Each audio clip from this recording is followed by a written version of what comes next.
Você passou a vida inteira olhando para fora, para o que os outros pensam de você, para o que o mundo espera de você, para as versões de sucesso, de felicidade, de realização que foram desenhadas antes mesmo de você ter consciência suficiente para questionar se eram realmente suas.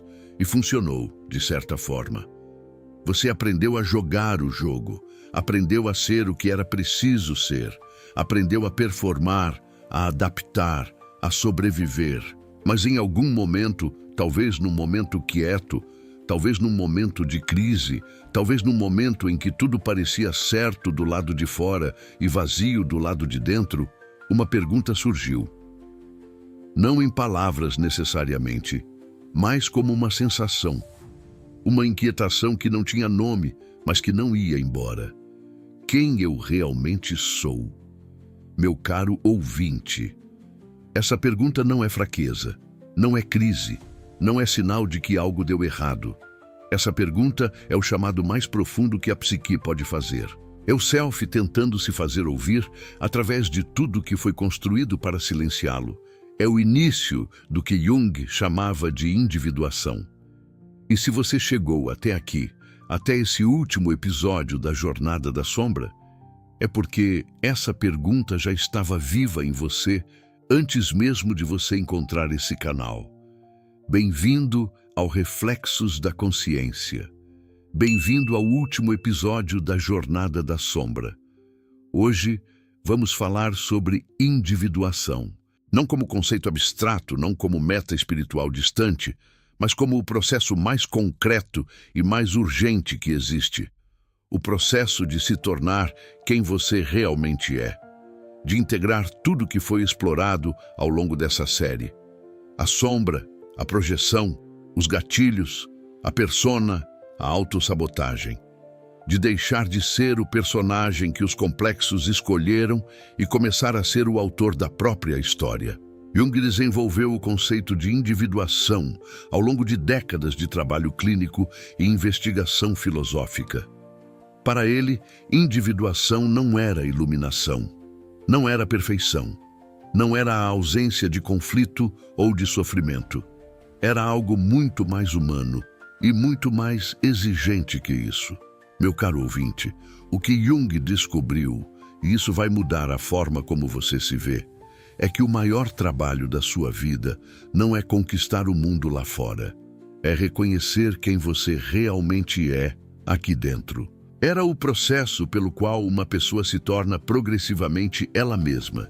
Não a versão aprovada pelos outros, não a versão segura que nunca assusta ninguém, não a versão editada que esconde tudo que foi considerado demais. A versão inteira, com tudo que isso inclui. Para entender a individuação, precisamos entender o que Jung chamava de self. Não o ego, aquela parte consciente e organizada que planeja, decide e se apresenta ao mundo. O self é algo mais amplo, mais profundo e mais misterioso. É o centro e a totalidade da psique. É a instância que integra consciente e inconsciente, luz e sombra, persona e o que a persona esconde. Jung descrevia o ego como uma ilha num oceano. O self é o oceano inteiro, incluindo a ilha. E a individuação é o processo pelo qual a ilha começa a reconhecer que faz parte do oceano. Esse processo tem um paradoxo no centro que Jung nunca deixou de apontar. Você precisa ter um ego forte o suficiente para suportar o encontro com o self. Um ego frágil, confrontado com o material do inconsciente, pode ser engolido por ele. É por isso que a individuação não começa com dissolução, não começa com a destruição do ego ou da persona. Começa com o fortalecimento da consciência, com a capacidade de observar sem ser possuído, de sentir sem ser arrastado, de reconhecer o complexo sem se tornar o complexo. Entre nós, tudo o que exploramos nessa série foi, em certo sentido, preparação para esse momento. Quando você aprendeu a reconhecer sua sombra, você parou de projetar tanto nos outros. Quando entendeu seus gatilhos, você ganhou 1 segundo de consciência entre o estímulo e a reação. Quando viu sua persona, você começou a distinguir o papel da identidade. Quando reconheceu seus padrões de autossabotagem, você começou a ter escolha onde antes havia só automatismo.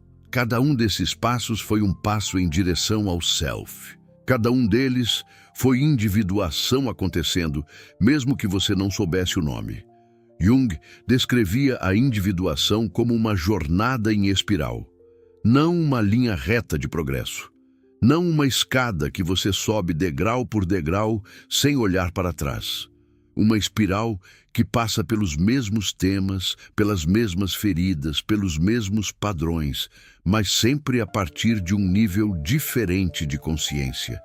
O que te derrubava há 5 anos pode te visitar novamente hoje, mas desta vez você tem mais recursos, mais perspectiva, mais capacidade de estar com o desconforto sem ser destruído por ele. Isso é o crescimento que a individuação produz. Não a ausência do difícil, a capacidade crescente de atravessá-lo. A individuação tem marcos que Jung descrevia com cuidado. O primeiro é o confronto com a sombra, que foi o nosso ponto de partida nessa série. Reconhecer o que foi reprimido, o que foi projetado, o que opera nas margens da consciência sem ser visto. Esse confronto é desconfortável, é assustador, mas é onde tudo começa. Sem olhar para a sombra, não há individuação possível. Há apenas o ego acreditando que é a totalidade e a sombra agindo por baixo de tudo que ele acredita controlar. O segundo marco é o encontro com a ânima ou o ânimos. Para Jung, todo homem carrega uma dimensão feminina interna que ele chamava de ânima, e toda mulher carrega uma dimensão masculina interna que chamava de ânimos. Esses não são apenas conceitos de gênero, são polaridades psíquicas que precisam ser reconhecidas e integradas. O homem que nunca integrou sua ânima pode ser incapaz de vulnerabilidade genuína, de intuição, de conexão emocional profunda. A mulher que nunca integrou seu ânimos pode ter dificuldade com assertividade, com direcionamento, com a capacidade de agir a partir de seus próprios valores sem precisar de validação. Integrar essas polaridades não é se tornar o oposto do que você é se tornar mais completo do que você era. Meu caro ouvinte, o terceiro marco é o mais difícil de descrever, porque ele não acontece em linguagem, acontece em experiências. É o encontro com o self, em momentos de profunda clareza sobre quem você é e o que importa para você, em escolhas que vêm de um lugar mais profundo do que o habitual. Em relacionamentos que têm uma qualidade diferente porque você traz a si mesmo de forma mais completa. Em trabalho que ressoa com algo verdadeiro, em vez de apenas cumprir uma função. O self não é uma chegada, é uma orientação, uma bússola interna que você aprende a ouvir progressivamente à medida que o ego para de tentar controlar tudo. Há algo que Jung chamava de opus, a grande obra, para descrever a individuação. A palavra vem da alquimia, que Jung estudou profundamente não como ciência primitiva, mas como mapa psicológico. Os alquimistas buscavam transformar chumbo em ouro. Jung via nesse processo uma metáfora para a transformação psíquica. O chumbo é o material bruto, a sombra não integrada, os complexos não trabalhados, a persona confundida com a identidade. O ouro é o self emergindo. E o processo de transformação é longo, não linear, cheio de retrocessos e avanços, de momentos de clareza seguidos de confusão, de conquistas seguidas de novas camadas a explorar. Entre nós, isso significa que a individuação nunca está completa.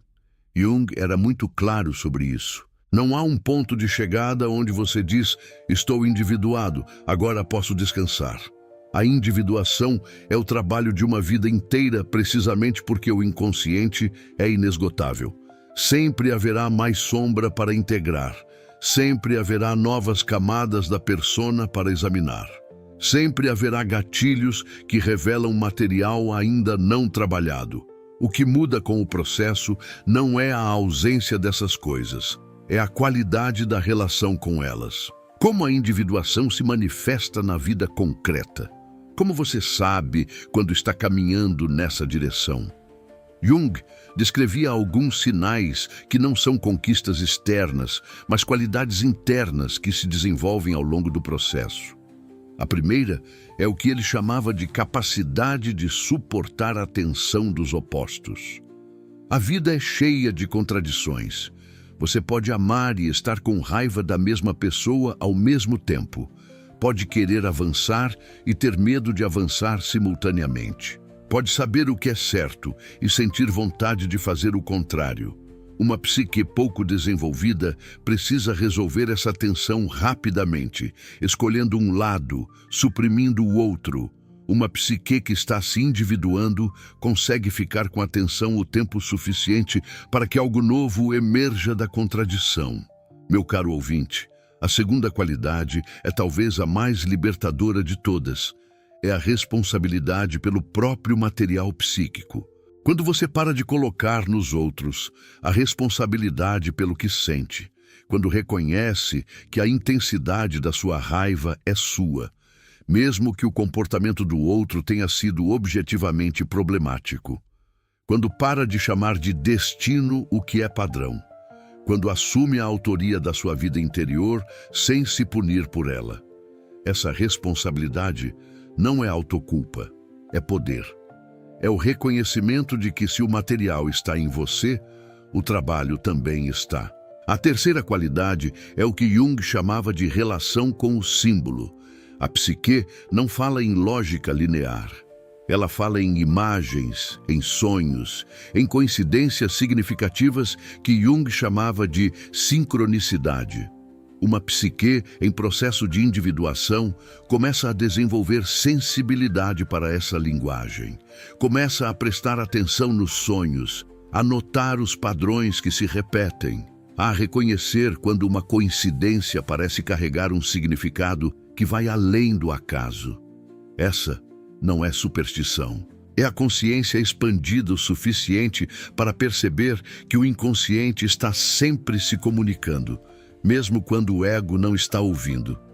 E há uma quarta qualidade, que talvez seja a mais visível e a mais transformadora. Entre nós, é a compaixão.